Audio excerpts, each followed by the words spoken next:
chicos van a un lugar especial donde los atienden maestros que se han preparado para eso. Recordemos que la escuela bíblica comienza el 25 de este mes, ¿no? Así que es a las 10 de la mañana el culto a partir del 25. Estamos viendo gracia suficiente. Es el lema que hemos recibido de Dios para que lo podamos vivir y disfrutar. Gracia suficiente.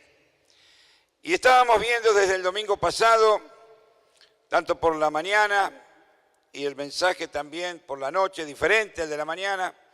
Y hoy terminamos con esta serie de 4 mensajes sobre lo que hemos titulado obra, como pregunta, ¿no es cierto? ¿Obras de sacrificio o misericordia?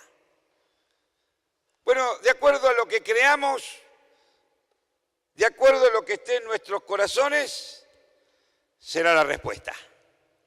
Pero vamos a ver qué es lo que Jesús, Dios, nos enseña y pide en nuestras vidas. Y nuevamente basamos estos mensajes, estos 4 mensajes de esta serie en el Evangelio de Mateo, en el capítulo 9, versículos del 9 al 13. Esta noche volveremos a repetir otra vez este pasaje y el que se encuentra en el mismo Evangelio de Mateo, capítulo 12, versículos del 1 al 8. Y dice así el evangelista Mateo: pasando Jesús de allí, vio a un hombre llamado Mateo. Está hablando de su propia experiencia. Que estaba sentado al banco de los tributos públicos y le dijo: sígueme. Y se levantó y le siguió. Y aconteció que estando él sentado a la mesa en la casa, he aquí que muchos publicanos y pecadores que habían venido se sentaron juntamente a la mesa con Jesús y sus discípulos. Quiero decir 2 cosas. Lo primero es que cuando Dios llama o cuando Jesús llamaba, no necesitaba manipular a nadie. Simplemente dice que le dijo: sígueme. Sencillo, pero poderoso. Y la segunda cosa que quiero decir, para que no se malinterprete, es que Mateo lo invitó a su casa. Y vinieron a él otros que eran como Mateo, y dice, y pecadores. No que Jesús fue a meterse en medio, sino que vinieron a él. El versículo 11 dice: cuando vieron esto, los fariseos dijeron a los discípulos: ¿por qué come vuestro maestro con los publicanos y pecadores? A oír esto, Jesús les dijo: los sanos no tienen necesidad de médicos, sino los enfermos. Id pues y aprended lo que significa, y le cita a un profeta: misericordia quiero y no sacrificio, porque no he venido a llamar justos, sino a pecadores al arrepentimiento. Y en el capítulo 12 del mismo Evangelio de Mateo,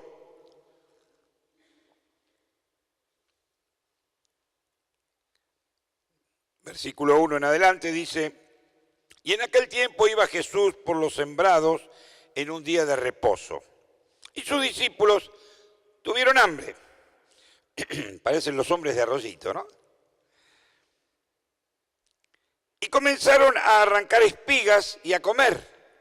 Y viendo los fariseos, le dijeron: he aquí tus discípulos hacen lo que no es lícito hacer en el día de reposo.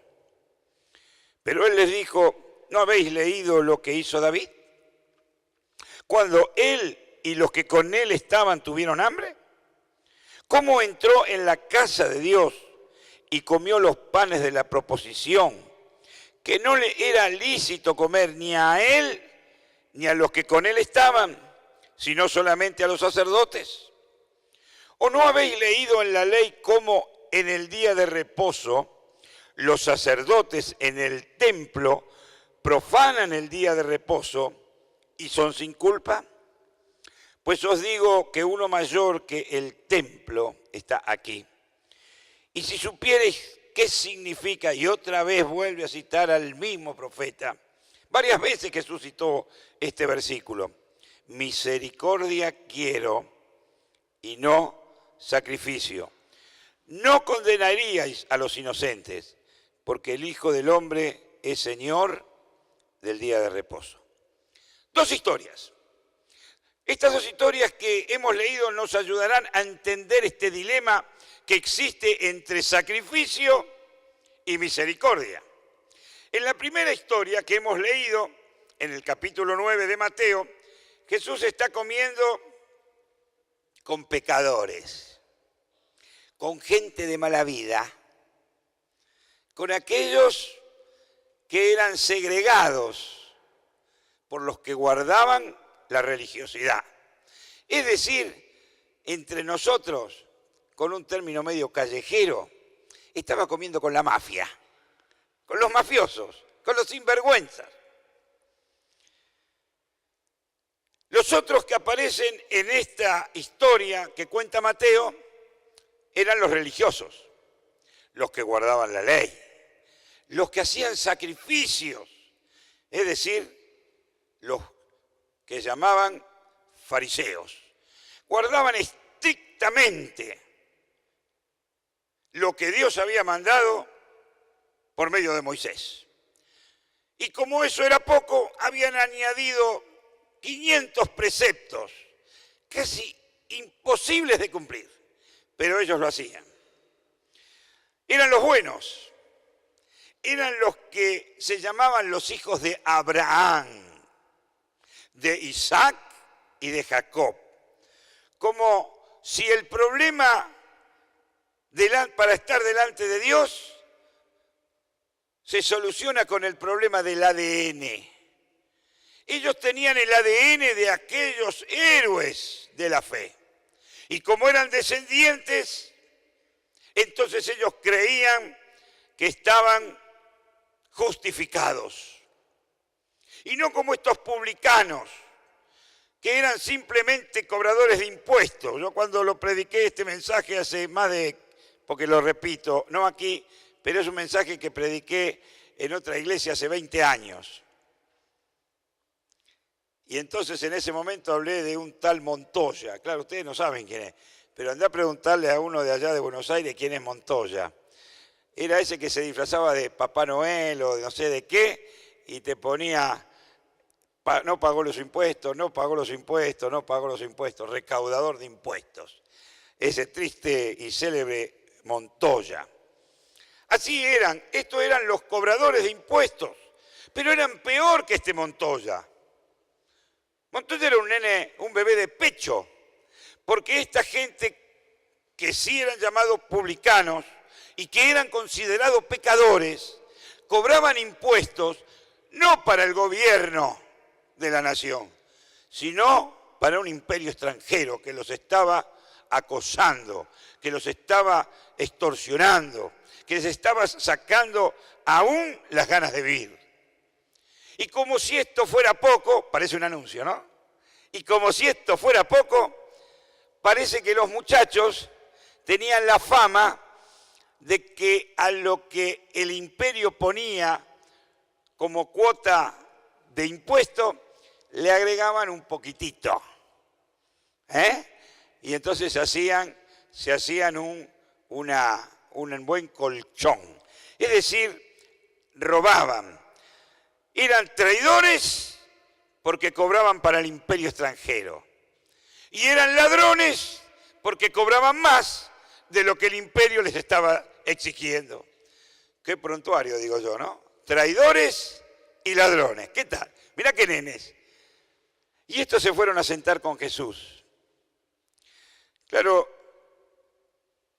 El otro grupo que aparece eran los fariseos, que se jactaban de cumplir la ley,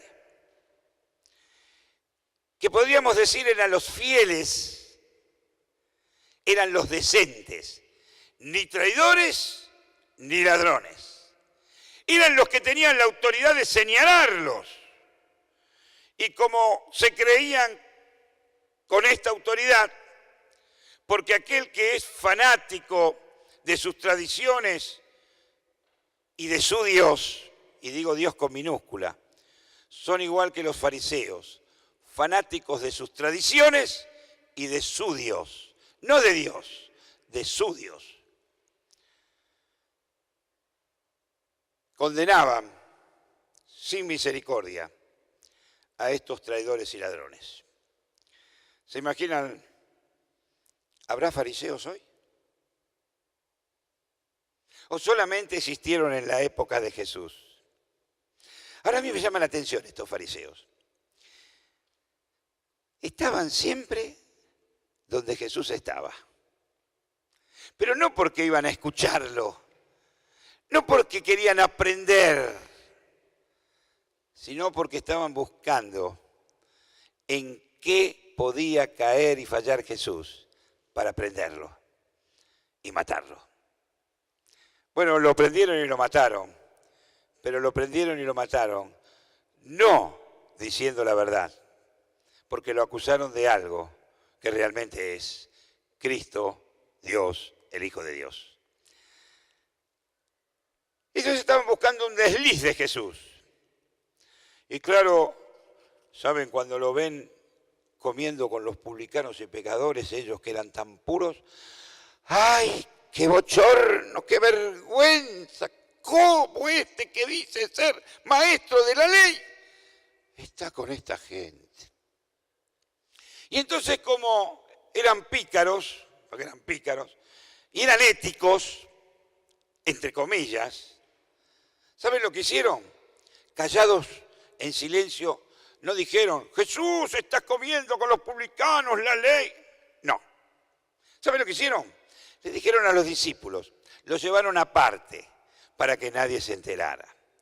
Ahora, este aquí que hablaron no en voz baja, hablaron más fuerte de lo que estoy hablando yo, tal vez. ¿Para qué? Para que todos se enteraran. Y Jesús lo escuchó. Y como lo escuchó Jesús, lo escucharon los demás. Así que esa ética mentirosa. Y cuando Jesús los escucha, les responde.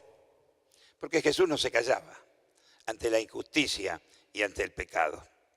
Ellos decían luchar contra el imperialismo romano. Pero la verdad es que habían llegado a tener una convivencia con el César de tal manera que ellos vivían en una élite económica y social y entregaban al pueblo, al César y al imperio. Y lo podemos ver cuando llevaron a Jesús a la cruz. Lo condenaron y lo llevaron condenado al César con el cual tenían convivencia. Pero estos eran maestros de la ley, guardaban la ley y decían que vivían con ética. Ellos hablaban de la Torá y enseñaban lo que la Torá decía, pero no vivían lo que decían que enseñaban. Ellos intentaban perjudicar al Señor y todo lo que habían armado en una parodia, un circo, que solamente a veces pueden creer los tontos. Por eso el Señor les tiene que decir, ¿no habéis leído que los sanos no tienen necesidad de médicos? Sanos eran lo que ellos se creían. Sin embargo, Jesús los llamó sepulcros blanqueados. Ciegos que guían a otros ciegos. ¿No habéis leído que los sanos no tienen necesidad de médico, sino los enfermos? Es decir, ¿para qué voy a seguir perdiendo el tiempo hablando con ustedes? si su corazón está tan duro que se creen que en sus sacrificios y en sus esfuerzos pueden llegar a agradar a Dios. El domingo pasado hablamos de que Dios se agrada del sacrificio perfecto. Y lo voy a decir porque muchos de ustedes no estuvieron a la noche. Y entonces Liliana dice, no pongas culpa, ¿te das cuenta? Hablas una cosa y después... Sacrificio perfecto no es solamente el que la persona que se ofrece o el animal que se ofrece sea perfecto y sin manchas. Esa es una de las condiciones y lamentablemente es la única que a veces nosotros resaltamos. Pero hay una segunda condición que está en Deuteronomios y que el sacrificio que Dios exige es que seas puro, sin mancha, pero aparte que lo que sacrifiques sea tuyo. Y acá está el problema. Nadie es dueño, ni siquiera de su propio cuerpo, ni del aire que respira. Todo viene de Dios. Todo es regalo de Él. Por lo tanto, cuando tú quieres decir, Señor, yo entrego mi vida en sacrificio, porque es mía, te estás equivocando. Por eso el único sacrificio perfecto es el de Jesús. No solamente porque Él no pecó, ese es un tema, sino porque solamente Dios es dueño de Dios. Por eso Él pudo cumplir con lo que Dios exigía en el Antiguo Testamento. Alguien perfecto, puro, sin mancha, pero además que sea dueño de lo que estaba entregando. Por eso Jesús dijo, nadie me quita la vida, sino que yo la pongo de mí mismo. No sé si están entendiendo. Yo la pongo de mí mismo, porque es mía. Y hoy vemos cuántas manifestaciones con mentes que no entienden que aún sus propias vidas y sus propios cuerpos no les pertenecen.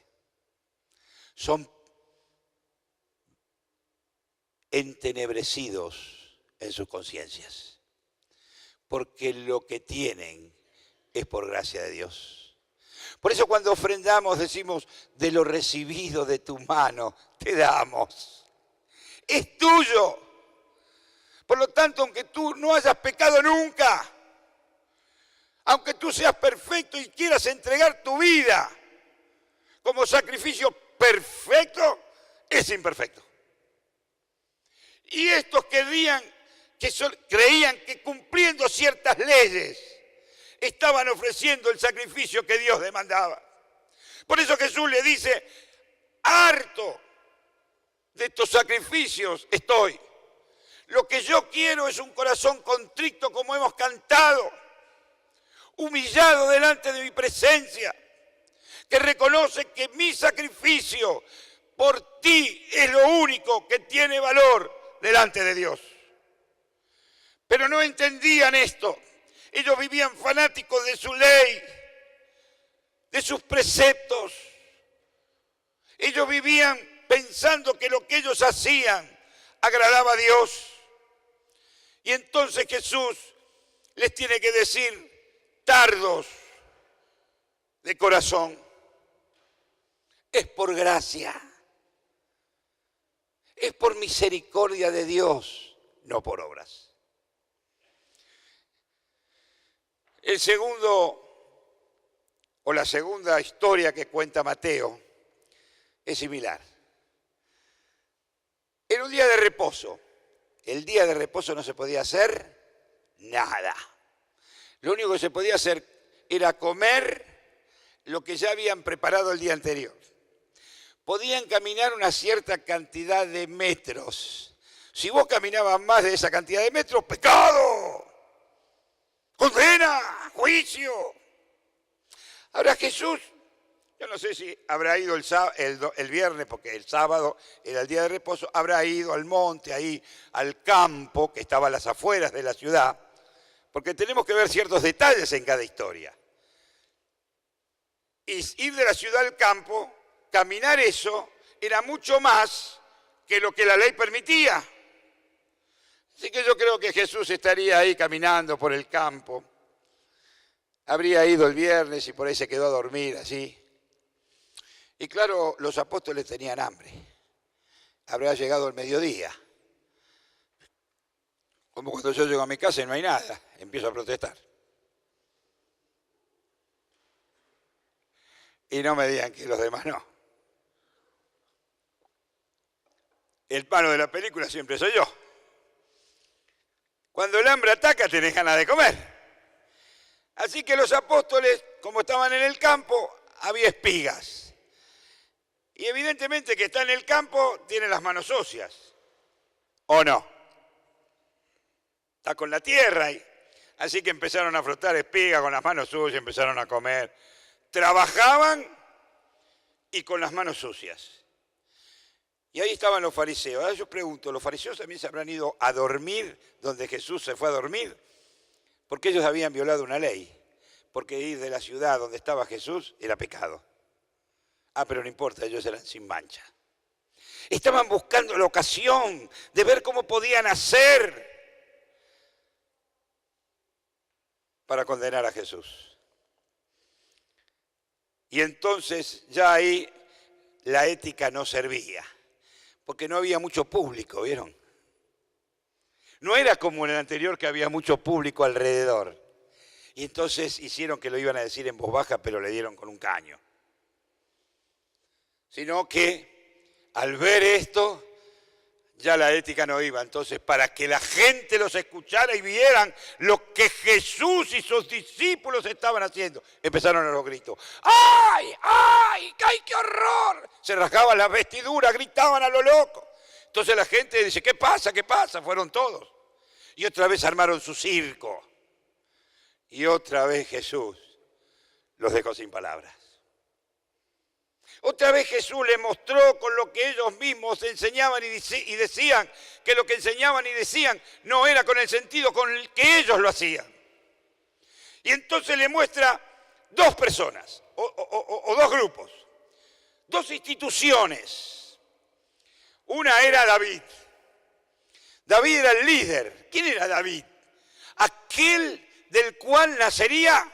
Porque a veces lo tenemos como el gran rey, el gran salmista. Fue un gran rey, fue un gran salmista, fue alguien extraordinario para el pueblo.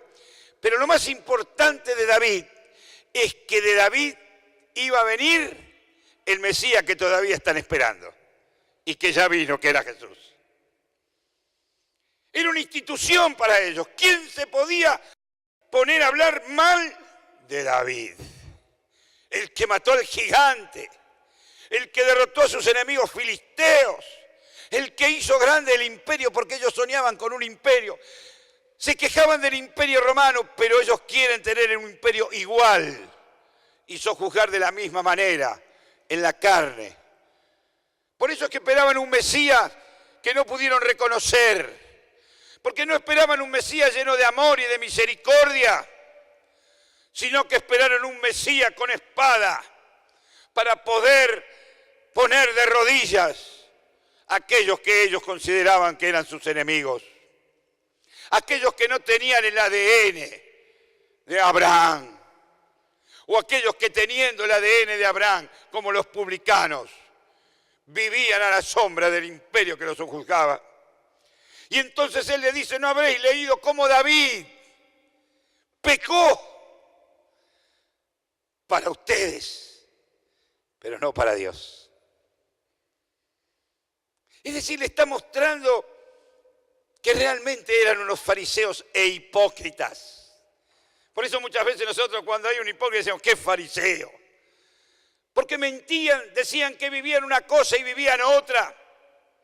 Ayer estuve hablando con un hermano en el casamiento y me decía que lo más lindo que él ve en los pastores, me mandó al frente, es que los pastores sean íntegros, no perfectos.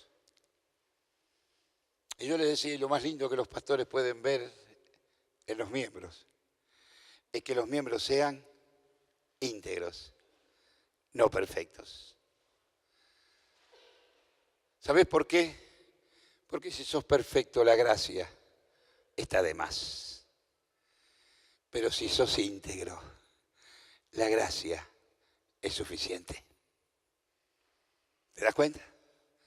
Y David era íntegro. David no fue perfecto, pero era íntegro. Y Dios dice, fue sin culpa. Hizo lo que la ley le prohibía. Jesús les está enseñando que no es vivir bajo algo rígido.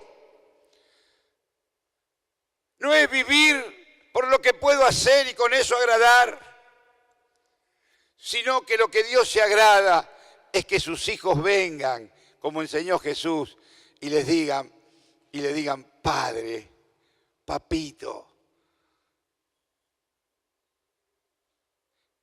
Y que en humildad puedan decir, necesito de tu presencia. Necesito de tu gracia. Y David fue ejemplo en esto. Porque aunque pecó, y vaya si pecó, él pudo decir, mientras callé, mi vida se secó. Pero cuando te declaré, no al pastor, como hacen muchos, ¿no? Vengan a mí que yo los voy a ministrar. Y esta palabra ministrar tiene otro sentido del que verdaderamente tiene. Ministrar es servir. Ir al Padre, ir a Él. Él solo tiene gracia. Gracia en abundante. David lo supo y la historia bíblica nos los cuenta. No fue por sacrificio que David fue perdonado. No fue aquel que ellos tenían como el grande, sino que fue porque fue con un corazón contrito y humillado. Fue porque se dio cuenta de que estaba enfermo, enfermo de pecado, enfermo de soberbia, enfermo de hacer lo que Dios no quería que hiciera. Y entonces fue y declaró en humildad y recibió gracias. Y después, como si esto fuera poco, lo remata con otro ejemplo más. Para ellos el sacerdote era toda una institución, el sacerdocio era lo máximo. Aparte nacían y heredaban lo de afuera, la herencia de lo de afuera. Y entonces le dice, ¿saben que los sacerdotes el domingo pecan? Perdón, el sábado. Para ellos era el sábado, ¿no? Los domingos pecamos, venimos al culto. Porque el día que más trabajaba el sacerdote, ¿cuál era? A ver, ustedes que son inteligentes. El sábado. Todos iban a rendir culto, ofrenda. Y eran los sacerdotes los que oficiaban. O sea que trabajaban más que todo el resto de la semana. Y Jesús les dice, ¿no se dieron cuenta de eso? Son sin culpa. ¿Sabes? Tú puedes ser sin culpa. Si puedes estar a la altura de vivir arrodillado, de vivir postrado, de vivir con tu cara en la tierra delante de su presencia.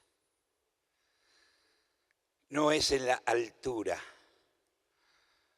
sino en la humildad de reconocer que solamente su gracia y no tu sacrificio será el que te lleve a su presencia. No el legalismo, sino la misericordia. No los sacrificios, sino la misericordia. No la legalidad, sino el amor de Dios. Si estás fuera de esto, tú estás siendo un fariseo más. Y sabes, Dios le dijo, yo he venido a buscar enfermos. Yo he venido a buscar pecadores arrepentidos y no sanos en su propia opinión, montados en su orgullo. No importa que seas miembro de la iglesia hace 20, 30 años. No importa que hayas conocido el Evangelio de Jesucristo desde chico. Ayer escuchaba, o mejor dicho, el otro día escuchaba en el presbiterio de Luis que, vaya chivo, el próximo sábado lo ordenamos al pastorado, otro hijo más de la iglesia que sale al pastorado. Para mí es un orgullo, 5 con este ya. Y para mí es un orgullo. No lo digo como soberbia, un orgullo de decir Dios sigue dando en misericordia a su iglesia. No es lo que tú piensas que le va a servir a la iglesia.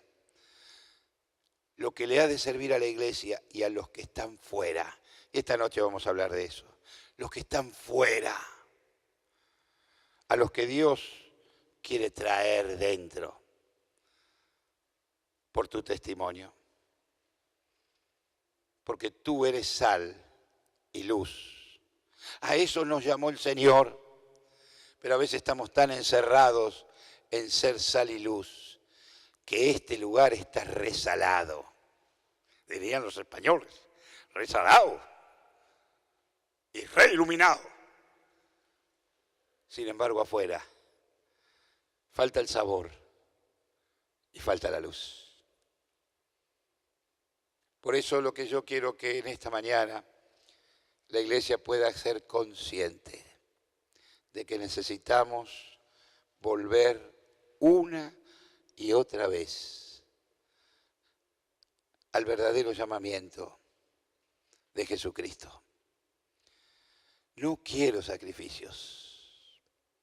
No te esfuerces. Solamente deja que la presencia de Dios te dé lo que tienes que hacer. Cómo tienes que vivir, a quién le tienes que hablar. Alguien me preguntaba el otro día, y pastor, ¿y ahora cómo seguimos? Qué pregunta que me hizo. Derechito, flecha, me lo hizo de buena manera. Y yo le dije, ¿viste el lema que tenemos este año? Bueno, precisamente con eso seguimos. Gracia suficiente. Dios quiere poner gracia en tu vida, pero está en ti el recibirla o el dejarla pasar. Por eso, si todavía no tienes la gracia de Dios en tu vida, yo te pido en esta mañana en el nombre de Jesús que puedas recibirla. Y si te has alejado por distintas circunstancias y hoy estás nuevamente aquí, no es por obra de la casualidad, no es porque, bueno, es porque Dios te trajo. Y Él te trajo porque Él quiere poner gracia en tu vida. Y si hace mucho que estás por ahí, ya el acostumbramiento del tiempo te ha hecho perder esta visión de la gracia de Dios. Dios quiere poner gracia en tu vida. ¿Estarás dispuesto? ¿O seguirás tosudo como los fariseos? Yo puedo. Mi sacrificio vale. Claro que vale el sacrificio, pero más vale la misericordia de Dios en nuestras vidas. Oramos. Señor, gracias por tu palabra en esta mañana. Y realmente queremos decirte de corazón, perdona nuestros pecados y trae en nuestra vida gracia suficiente. Queremos vivir en ella, queremos disfrutarla como la disfrutó David y como la disfrutaron tantos otros héroes de la fe, héroes que vivieron en gracia. En el nombre de Jesús te lo pedimos. Amén.